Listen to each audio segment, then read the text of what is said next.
Hey guys, today I'm going to read The Revenge of Albert Sandy by u/IC Opportunity 9. This is a part of a bigger series called The Yogurt Universe, so hope you enjoy. Monday. Albert came back to school today and I wasn't really looking forward to seeing him again. Actually, I'd completely forgotten about him until now, though that was mainly due to the fact that I saw Fregley and Ruby Bird kissing in front of the lockers. Pucker, to be honest, I'm surprised that Fregley managed to get a girlfriend before me. Though I guess it's hardly surprising that he and Ruby got together, since they were practically made for each other. Anyways, I was so preoccupied wondering how Fregley and Ruby became a couple in the same time it took me and Holly to go from distant acquaintances to just friends, that I totally forgot about Albert until he showed up at lunch. Albert was doing the same thing he always did at lunch, telling the other guys some random crap he found on some sketchy-looking website. Guess what? I have scientific proof that Michael Jackson was castrated. I wasn't even paying attention to what he was saying. In fact, I only looked up when Bryce Anderson spoke up. Whoa, Albert Sandy, you're not eating any yogurt. Unsurprisingly, Albert didn't find this funny. Oh yeah, I forgot. The school banned yogurt last month. Suck a Bryce. I didn't see Albert or Bryce for the rest of the day, so I wonder if this is going anywhere. Sadly, before I had the chance to see where Albert was going, Dennis arrived in his van. If anything, this only shows that Albert's up to something. I mean, he never hung out with Dennis until he put that yogurt plan into action, so he's clearly doing something illegal. Whatever it is, it probably involves Bryce given Albert's earlier reaction. So we followed him home. Unfortunately, once Bryce got home, he almost immediately went upstairs. We couldn't find a ladder or anything that would give us an elevated vantage point, so we bailed out. By then, Bryce hadn't come down for at least an hour, so I do wonder if Albert decided to spare him. Tuesday. I was starting to think that Albert left Bryce alone, until I saw them run into each other in the hall. Hello, Albert, my friend. What may I do to brighten your day? I've never seen Bryce talk to Albert like Albert's his boss or something. Come to think of it, I'm not sure if Bryce would be willing to bow down to anyone, so something's definitely up. Looks like I'm gonna have to keep an eye on anybody who tries to insult or talk back to Albert. I saw Albert talking to Bailey Anthony before lunch and he was acting really strange. Would you like a hug? In your dreams, you yogurt fetishist. I'd never known Albert as the kind of person to give hugs, but I heard from Holly that Bailey broke up with her boyfriend after he tried to introduce her to yogurt wrestling. So I guess Albert tried to use this as an opportunity to flirt with Bailey, despite everyone knowing that he started the yogurt joke. In other news, Bryce has been acting even more annoying than usual, mainly because him and his cronies are constantly praising Albert. Albert's the best, right guys? Yeah, Albert rocks, all hail Albert.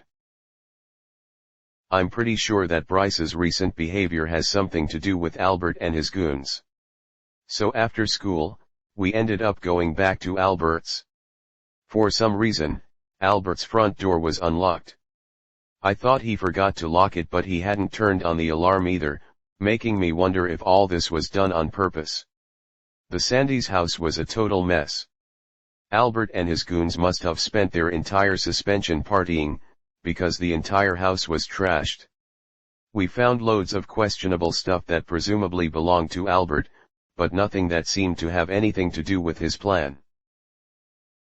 Having spent some time in Albert's house, I began to notice that a lot of the stuff from our previous visits was gone, including the television, the stacks of DVDs and the girls' books. In fact, the whole house looked like it'd been raided. I guess that Albert moved his illegal operations out of his house after the police got summoned here.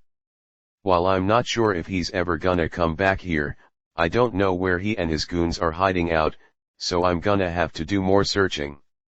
Wednesday. Albert's done it again. Don't ask me how he did it, but he did the same thing to Bailey as he did to Bryce. I'm not sure what his plan is, but I think it involves making the whole school look up to him. Albert Sandy's so dreamy, isn't he? No, he isn't. It wasn't much better at the boys' table, where Bryce and his goons were still singing the virtues of Albert. And then, I had an idea.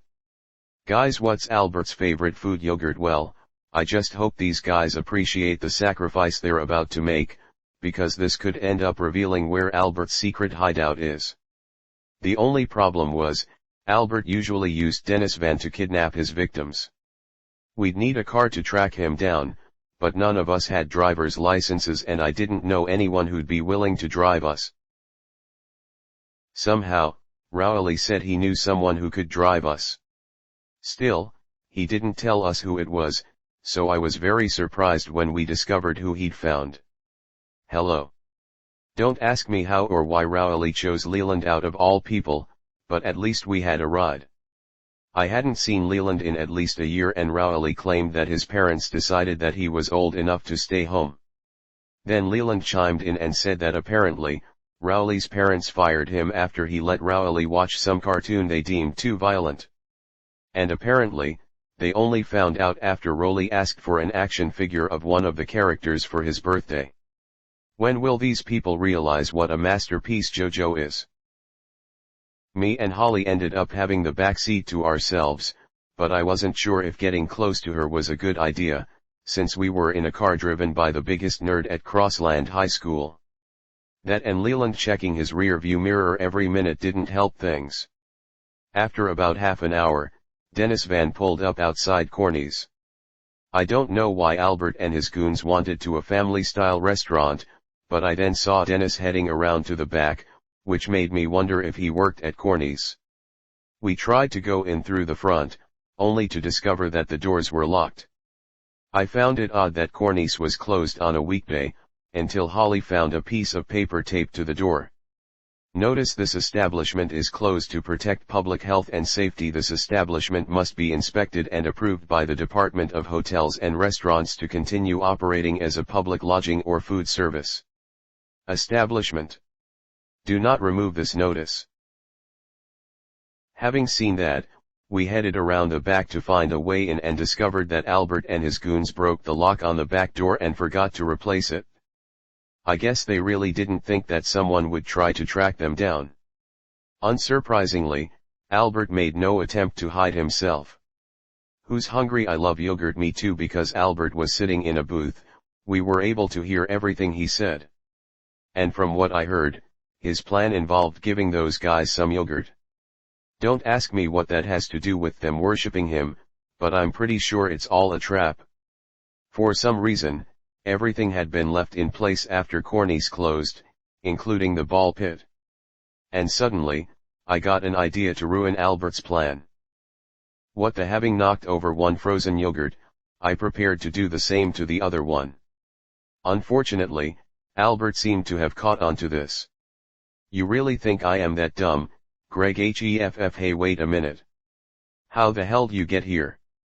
At this point, there was only one thing to do: run. You're not getting away with this. In the end, the only person who didn't make it out of Corny's was Leland. Though I blame that on him insisting that he'd run faster if he let his arms flail behind his back.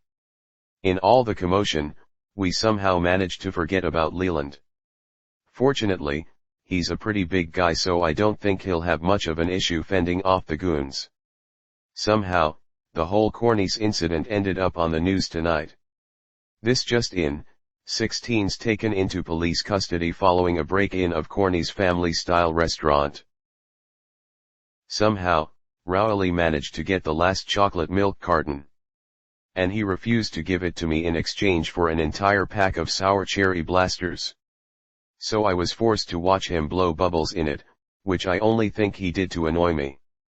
Sometimes I wonder if Rowley's learning a little too much from me. After Rowley stopped blowing bubbles, he started acting very strange. So Greg, what do you think of Albert Sandy? He's super gross. Don't you already know this?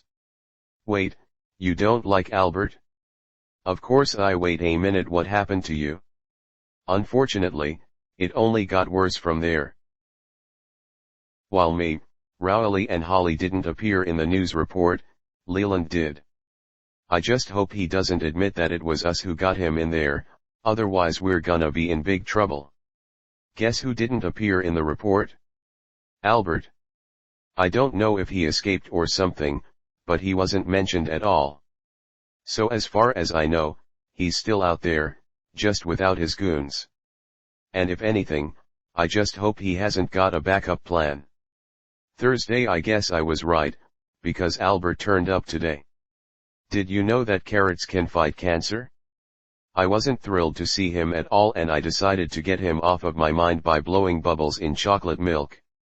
The only problem was, the cafeteria somehow ran out of chocolate milk. All hail the mighty Albert. I don't know what Albert gave everyone, but it's got to have something to do with the milk. And if anything, I've got to make sure no one else drinks it. Okay, I'll admit, running around the cafeteria while yelling at everyone not to drink their milk wasn't the best idea. Plus, Holly was having soda, so it wasn't like I saved her from anything. Despite that, I was able to explain everything to Holly, just as Rowley joined the crowd of kids chanting "All hail the mighty Albert," over and over again. Actually, I think that last thing managed to convince her that Albert had struck again. Having clarified this, we set out to find a hiding spot. Since neither of us knew what Albert put in the milk, the least we could do was hide and hopefully, find a nerd who knew more about science than us. In fact, it wasn't long before we found an empty classroom, so we hid in there. It's a diaper. It's a diaper. It's a diaper. Hey look. It's Mr. Albert Sandy Hater himself. As it turns out, study hall was being held in that room and for some reason, the teacher let the students watch a movie in class. Don't ask me why. To make matters worse, the kids in there were from the previous lunch group. Judging from how they recognized me, they'd already drank the rigged milk. After some more run-ins with Albert's mind slaves, we ended up in the library, where we found Alex Arida. That's when it dawned on me, Alex is the smartest kid in our class, so he must know something about how turning milk into amino control device. Alex claimed that he'd explain how the rigged milk worked, but he then started lecturing to us about biplanes and Scandinavian accents and a whole bunch of other stuff that had nothing to do with milk or mind control. The real question is whether or not the accident could have been prevented now. Obviously Speed, how is this even related? Alex, we just wanna know what's in that milk. Shut up and stop interrupting me. If that taught me anything, it's that Alex has an extremely short temper. I mean, apart from Dad and Patty Farrell, he's the most easily irritated person I've ever met. So much that after he'd gotten sick of us trying to get him back on topic, he showed us what book he was reading. I don't think you know who you're up against. It took us about a second to recognize that Alex was reading one of those girls' books that Albert seemed so fond of. This could only mean that there was some kind of pact going on between them and that Alex was supporting Albert's plan. With Alex out, we needed to find someone else who could help us find a cure for the outbreak. Unfortunately, we couldn't get out of the library, thanks to what was going on outside. Haters. Haters. Thanks to that, we were now trapped in the library. I thought we were screwed until I noticed Chirag sitting at a table by himself. Are you, Chirag, willing to give up your freedom for the sake of a yogurt fetishist? Chirag was easily roped in, presumably because I told him that if he didn't help us, he'd have to spend the rest of the day, and probably the rest of his life in the library with Alex Arida. Still, this was only a minor victory compared to what lay in front of us. For whatever reason, we couldn't find any milk-related books in the library. This left us with an even bigger dilemma, leaving the library without getting attacked by Albert's mob. Luckily, I came up with an idea based on a TV show I'd seen. Holly and Chirag didn't think it'd work, but since we couldn't think of anything else, we stuck with it. I'm with you, I'm with you. Believe it or not, it worked. Albert's army didn't recognize us, thanks to those poetry anthologies. They ended up going for Alex, which gave us plenty of time to escape. We ended up going to Alex's locker since we thought that was where he kept all his stuff. As it turns out, Alex had one of those combination locks and it took us about 10 seconds to crack it. I would have expected more from the guy voted most likely to succeed 3 years in a row, but I guess Alex is more book smart than street smart. I thought Alex would have something related to the milk plan in his notebooks, but all we could find was a ton of super complicated math equations. None of us knew what any of this was, but I doubt it had anything to do with the milk. And then Alex himself arrived. Alex then started dancing around and throwing random punches at us. I'm not sure if he was trying to attack us or show us his dance moves, but it wasn't very effective and I was able to shove him in his locker with no effort. Let me out of here only when you tell me what was in the milk. Eventually, Alex gave in and told us that the milk was intended to extract the personality of whoever drank it. I don't know how any of that works, but we ended up freeing him anyways. Though that was mainly because I got tired of holding the locker shut. We raced back to the cafeteria, only to discover that Albert had beaten us. That's it, keep it coming. Albert got everyone to pour out their milk into a pot, which he would then dump into a machine which turned the milk into frozen yogurt. I wasn't quite sure what he was gonna do with this much yogurt, until he spoke up. If it isn't Greg Heffley. When I eat this yogurt, I will gain everyone's personalities and become a god.